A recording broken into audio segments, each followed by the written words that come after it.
तो मंत्री जी के गोदी में बैठा के गए थे और वो हमें जो है ना पिता तुल्य, पिता की तरह ही हमें पूरा मान सम्मान दे रहे हैं। जिस तरीका से लोग कह रहे थे कि भाई मंत्री जी जो है ना, जैसे कुछ लोग कह रहे थे, अभी पत्रकार भाई भी पूछ रहे थे, तो मैं भी मंत्री जी का पुत्र हूँ और पुत्र को ही टिकट दिया था मंत्री जी ने। और मैंने भी जो है ना आगे जनता के लिए जो भी इन्होंने कहे वो वादा पूरा करने के लिए पूरी। जब आपने जिक्र कर ही दिया है तो वो सवाल मैं पूछ लेता हूं, क्योंकि आपने जिक्र कर दिया है। फरीदाबाद एनआईटी से सबसे बड़ा नाम अगर किसी का आ रहा था तो देवेंद्र चौधरी का आ रहा था। जब आपको ये टिकट मिली तो कितना विश्वास था इस बात का कि आप ये जीत पाएंगे, क्योंकि कृष्णपाल जी का बहुत बड़ा भरोसा आप पर था? इस बार हम तो बीजेपी के लिए वोट मांग रहे थे, हमने कभी अपने लिए वोट नहीं मांगी।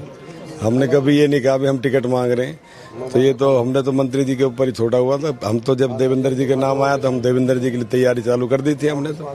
और इस बार बीजेपी का हमें विधायक जो है ना चुनना ही चुनना था, क्योंकि जो मौजूदा विधायक था उसकी जो है ना बोली बहुत खराब हो चुकी थी और उनको सबक भी सिखाना था जनता ने। आपने जिसको हराया है, अगर मुझे सही याद आ रहा है तो कुछ दिन पहले तक वो अपने आप को उप मुख्यमंत्री बता रहे थे। वो कह रहे थे कि 50 वोट दोगे तो एक नौकरी दूंगा। अब क्या महसूस हो रहा है और किस तरह के काम अब जनता के लिए करने वाले हैं?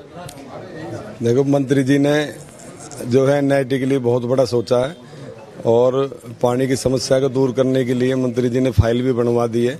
और जो डायरेक्ट नहर से जो ना पानी जोड़ने के, जो हमारे यहाँ एनआईटी में सबसे बड़ी समस्या पीने के पानी और उसकी निकासी की है, जिसके ऊपर युद्ध स्तर पे हम जो है ना काम करेंगे।